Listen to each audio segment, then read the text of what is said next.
நமஸ்தே குட்டீஸ். நம்மளோட குட்டி ஹிந்தி லேர்னர் சேனல்ல பிரவேசிகா நியூ சிலபஸ் செகண்ட் புக்ல இருக்க ஏகாங்கி தான் நம்ம இந்த வீடியோல பார்க்க போறோம். இப்ப நம்மளோட பிரவேசிகா நியூ சிலபஸ் செகண்ட் புக் இருக்குல்ல, அதுல பாருங்க 4th பேஜ்ல இருக்கு அந்த இண்டெக்ஸ் பஹலா பாக் பாஞ்ச் ஏகாங்கி, அது 5 நாடகங்கள். ஓகேவா? இதுல ஃபர்ஸ்ட் ஒன் நம்ம ஆல்ரெடி வீடியோ போட்டாச்சு. ஓகேவா? அது வேணும் அப்படின்னா நம்ம குட்டி ஹிந்தி லேர்னர் சேனல்ல இருக்கு, அதுல போய் நீங்க பாத்துக்கலாம். இன்னைக்கு பாருங்க செகண்ட் ஏகாங்கி பீம் और ராட்சஸ், இதுதான் இந்த வீடியோல பார்க்க போறோம். இப்போ உங்களோட new syllabus second book Praveshika book இருக்குல்லையா, அதுல இருக்க பேஜ் நம்பர் 33 எடுத்துக்கோங்க. ஏகாங்கிகா சாராம்ஸ் லிக்கிய அப்படின்னு கொடுத்துருக்காங்க. அதாவது இந்த நாடகத்தோட சாராம்சம் நம்ம பார்க்கலாம். லேக்கக் பரிச்சய, ஃபர்ஸ்ட் லேக்கக் எழுத்தாளர் பத்தி இன்ட்ரோடக்ஷன் பார்க்கலாம்.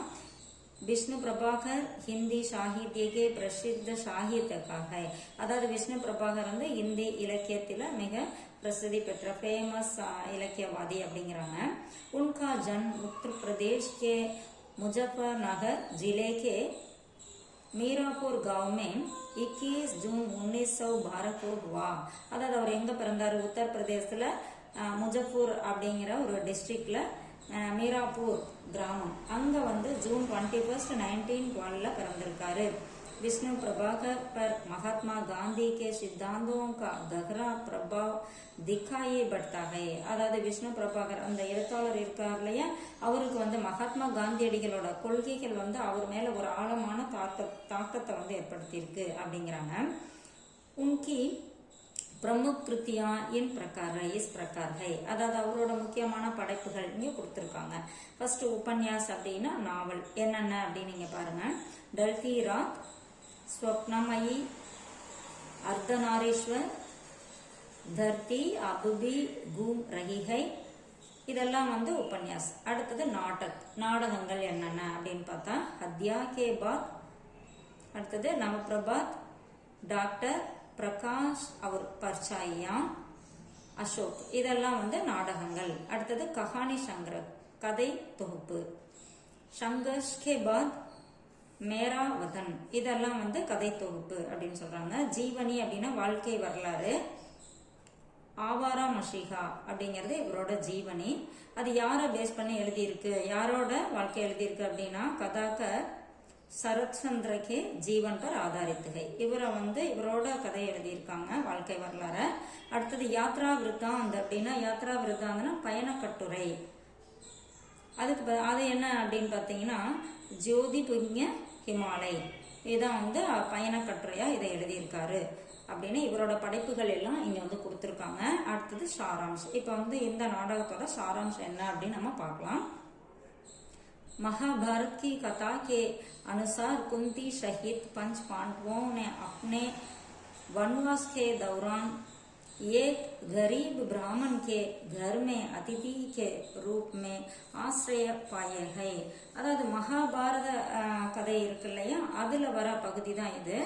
அதை பேஸ் பண்ணி குந்தி சேர்ந்து அந்த பஞ்ச பாண்டவர்கள் அவங்களோட வனவாசம் இருக்கு இல்லையா, வனவாச சந்தர்ப்பம் அங்க போயிருக்க டைம்ல ஒரு கரீப் பிராமன், ஒரு ஏழை பிராமணோட வீட்டுல அதிதி அப்படின்னா கெஸ்ட் அப்படிங்கிற பேர்ல அவங்க வீட்டுல அடைக்கலமா போயிருக்காங்க. பிராமன் கே வேஷ்மே வே பகான் டஹரே, பிராமணர்கள் வேஷத்துல அங்க ஸ்டே பண்ணிருக்காங்க. அவர் பிக்ஷாட்டன் கர்க்கே ஜீவன் யாப்பன் கர்த்தே தே, அந்த அப்பெல்லாம் பாத்தீங்கன்னா அந்த துறவி மாதிரி இருக்காங்களே, அவங்கெல்லாம் பிச்சை எடுத்து அவங்களோட வாழ்க்கையை நடத்துவாங்க. அது அவங்களுக்கு பிச்சை போடுறது புண்ணியம் அப்படின்னு மக்களும் அவங்களுக்கு பிச்சை போடுவாங்க. उस समय घटित ये घटना का चित्रण इस एकांकी में है. அந்த மாதிரி அவங்க தங்கி பிச்சை எடுத்து சாப்பிட்டுட்டு இருக்க டைம்ல நடக்கிற ஒரு நிகழ்ச்சி தான் இந்த நாடகம் அப்படின்னு சொல்லி கொடுத்திருக்காங்க. என்ன அப்படின்னு பார்த்தோம்னா கரீப் பிராமன் கா கர், அந்த ஏழை பிராமணரோட வீடு. एक दिन उस घर के जोर जोर से रोने की आवाज आ रही थी. ஒரு நாள் அந்த வீட்டுக்குள்ள இருந்து ஜோர் ஜோர்சே அப்படின்னா ரொம்ப சத்தமா அழுகிற சவுண்ட் வந்துகிட்டு இருந்தது. குந்தி சே சஹா நஹி கயா, குந்தி அங்கதானே இருக்காங்க, அவங்களால அதை பொறுத்துக்க முடியல. वह उनके पास जाकर पूछने लगती है कि बात क्या है. அப்ப குந்தி என்ன பண்றாங்க, அவங்க அழுகுறத பார்த்துட்டு அவங்களால பொறுத்துக்க முடியல. ஸோ அவங்க கிட்ட போயிட்டு கேட்குறாங்க என்ன விஷயம் அப்படின்னு சொல்லிட்டு. लेकिन कोई कुछ नहीं बोलते, ஆனா யாருமே எதுவும் சொல்லல. ரோத்தே ஹி ரக்தே ஹே, அத சொல்லாம அழுதுகிட்டு தான் இருக்காங்க. इतने में भीम उनसे सारा विवरण पूछता है. அதாவது இத்தனை மே அப்படின்னா இந்த மாதிரி இருக்கும்போது பீம் என்ன பண்றாரு, அவரு ஒரு பாணியில ஒருத்தர்கிட்ட சொல்லுவாங்க, ஒரு சிலர்கிட்ட சொல்ல மாட்டாங்க. இப்ப அவங்க கேட்கிற விதத்துல கேட்டா சொல்லுவாங்க இல்லையா, அந்த மாதிரி பீமன் கேட்கும்போது எல்லா விஷயத்தையும் பீமன் வந்து சாரா விஷயம் பூஸ்தாக எல்லா விஷயத்தையும் கேட்கிறாரு. தப்பு பிராமன் ககத்தாக, அப்ப பிராமன் வந்து சொல்றாரு, உஸ் நகரீகா ராஜா பகு துர்பல் தான், இந்த நகரத்தோட ராஜா வந்து ரொம்ப அதாவது துர்பல் அப்படின்னா பிரயோஜனம் இல்லாம ஒரு பலம் இல்லாத அப்படிங்கிற மாதிரி சொல்றாரு. துர்பல் ராஜா தான். உஸ் ராஜா கோ தபாகர் பக் நாமக் ராட்சஸ் ராஜா பன் கயா, அதாவது இவன் அந்த ராஜாவை அடக்கி பக் அப்படிங்கிற பேருடைய ராட்சசன் வந்து ராஜாவா இங்க உருவாகியிருக்கான் அப்படின்னு சொல்லி சொல்றாங்க. वही सबकी रक्षा करने के बहाने ஆத்தங்க் கர்த்தா ஹை, அதாவது அவன் வந்து என்னன்னா எல்லா மக்களையும் பாதுகாக்கிறேன் அப்படிங்கிற பேர்ல பயமுறுத்திட்டு இருக்கான், துன்பப்படுத்தி எல்லாரையும் பயமுறுத்திட்டு இருக்கான். बदले में उसे हर रोज एक गाड़ी भर अन्न, 2 भैंस और एक मनुष्य को भोजन के रूप में देना होता है. அதாவது நான் உங்க நாட்டு மக்களை பாதுகாக்கிறேன் அப்படின்னு பயமுறுத்தினதோட மட்டும் இல்லாம அதுக்கு பதிலா என்ன கேக்குறான் அப்படின்னா, டெய்லி ஒரு வண்டி நிறைய சாப்பாடு, அப்புறம் எருது 2 எருது, அப்புறம் ஒரு மனுஷன், இதெல்லாமே எனக்கு சாப்பாடா டெய்லி அனுப்பணும் அப்படிங்கிற மாதிரி சொல்லியிருக்கான். ரூப்மே தேனா ஹோத்தாகை, கொடுக்கணும். உஸ் நகர் கே லோகோं ने सब मिलकर बारी बारी से उसको भोग चढ़ाने का निर्णय किया. அந்த ஊர் மக்கள்லாம் என்ன பண்ணாங்க, எல்லாம் ஒண்ணு சேர்ந்து நம்ம ஒவ்வொரு நாளைக்கும் ஒரு வீட்டுல இருந்து யாரையாவது அனுப்பி வச்சுக்குவோம். வேற என்ன பண்றது, ஒரே நாளையில அப்படி அவங்க பண்ணல அப்படின்னா அவங்க எல்லாத்தையுமே கொன்றுவோம். ஸோ நம்ம என்ன பண்ணலாம், வேற வழியே இல்லாம ஒவ்வொரு நாளும் ஒருத்தர் நம்ம வந்து இந்த முறைப்படி டெய்லி ஒருத்தங்க அப்படிங்கிற மாதிரி நம்ம வந்து போய்க்கலாம் அப்படின்னு முடிவு செஞ்சாங்க. यह नेम 40 सालों से चल रहा था. இந்த மாதிரி ரூல் வந்து 40 வருஷமா நடந்துகிட்டு இருக்கு. अब इस ब्राह्मण परिवार की बारी है. இன்னைக்கு வந்து இந்த பிராமன் வீட்டுல கொடுக்க வேண்டிய முறை வந்துருச்சு. जब भीम पूछता है कि अपने स्थान पर किसी और को भी तो बेच सकते हैं. இப்போ வந்து பீம் வந்து கேக்குறாரு, உங்களோட இடத்துல வேற யாராவது நீங்க அனுப்ப முடியுமா அப்படின்னு சொல்லிட்டு. तो ब्राह्मण जवाब देता है कि ऐसा भी किया जा सकता है. அந்த மாதிரி அனுப்பலாம். पर आदमी खरीदने के लिए धन भी तो चाहिए. ஆனா அந்த மனுஷனை நான் விலைக்கு வாங்கி என் பையனுக்கு பதிலா நான் அனுப்புறதுக்கு எனக்கு காசு வேணும்ல அப்படின்னு சொல்லி சொல்றாரு. அடுத்து பேஜ் நம்பர் 34ல பாருங்க.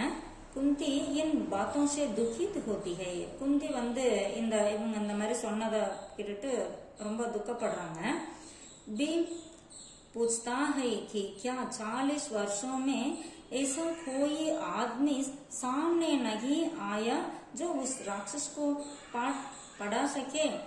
பீம் வந்து கேக்குறாரு, என்ன கேக்குறாரு, 40 வருஷமா இந்த மாதிரி ஒரு மனுஷனை முன்னாடி எதிர்த்து போராடுறதுக்கு யாருமே இல்லையா அப்படின்னு சொல்லி, யாராலையும் முடியலையா அப்படின்னு சொல்லி பீமர் வந்து கேக்குறாரு. பீம் கேட்கும்போது ब्राह्मण ने कहा, ब्राह्मण வந்து சொன்னாரு, इसके लिए एक योगी ने प्रयास किया लेकिन सफल नहीं हुए.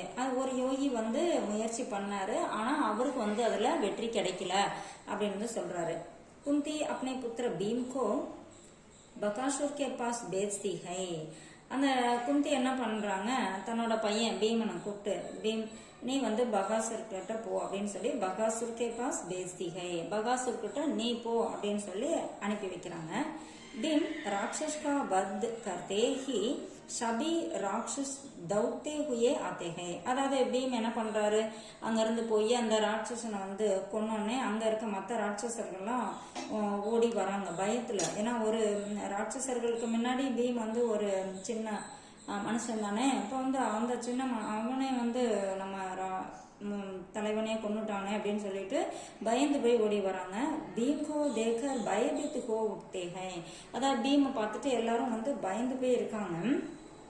भीम उनके चेतावनी देता है कि आगे वे गाँव वालों को कभी दंग नहीं करे. அதாவது பீம் வந்து அவங்களுக்கு எச்சரிக்கை பண்றாரு. யாருக்கு? இந்த ராட்சசர்களுக்கு. என்ன அப்படின்னா இனிமே இந்த கிராம மக்களுக்கு நீங்க எந்த தொந்தரவும் பண்ணக்கூடாது அப்படின்னு சொல்லி எச்சரிக்கை பண்றாரு. உஸ்கி லாஸ் லே ஜாக்கர். லாஸ் அப்படின்னா பிணம், அந்த இறந்து போன உடல் இருக்கே அதான் சொல்றாங்க. அதை எடுத்துட்டு வந்து நகர் கே தர்வாஜே பர் ரக் தேனே கே லியே கஹ்தே ஹை. அந்த நகரத்தோட வாயில்ல கொண்டு வந்து போட சொல்லி சொல்றாரு. தாக்கி சப் காவாலும் கி நஜர் பட் ஜாயே. அங்க போட்டுட்டா எல்லாரும் போக வர இடம் இருக்கு இல்லையா, அதனால அவங்க வந்து இதை பார்த்துக்குவாங்க, இனிமே பயப்படாம இருப்பாங்க அப்படிங்கறதுனால அங்க போட சொல்றாரு. இஸ் தர பீம் பகாசுர் கா அந்த் கர்த்தகை. இந்த மாதிரி பீம் வந்து பகாசுரை ஒரு முடிவுக்கு கொண்டுட்டு வந்துட்டாரு. इस एकांकी का संदेश यह है कि हमेशा दानवता पर मानवता की जीत होती है. இந்த நாடகத்தோட விஷயம் மெசேஜ் என்ன அப்படின்னா எப்பயுமே வந்து அரக்க குணத்தை விட மனித குணம் தான் வந்து வெற்றி பெறும் அப்படிங்கிறாங்க. அச்சாய்க்கே சாமனே புராயி ஜுக் ஜாத்தி ஹை. அதாவது நல்ல விஷயங்களுக்கு முன்னாடி கெட்ட விஷயம் தலை வணங்கும் அப்படின்னு சொல்லி இந்த நாடகம் மூலமா சொல்றாங்க. ஓகே குட்டீஸ், இப்போ வந்து நம்ம இந்த செகண்ட் ஏகாங்கியோட சாராம்சம் நம்ம வந்து பார்த்துருக்கோம். இது உங்களுக்கு அந்த சாராம்சம் தெரிஞ்சுக்கிட்டீங்க அப்படின்னாவே டிப்பனி, சரித்திர சிந்தரன் இதெல்லாம் வந்து உங்களுக்கு ஈஸியாக இருக்கும். ஸோ இது உங்களுக்கு ரொம்ப யூஸ்ஃபுல்லாக இருக்கும்னு நினைக்கிறேன். All the best, by.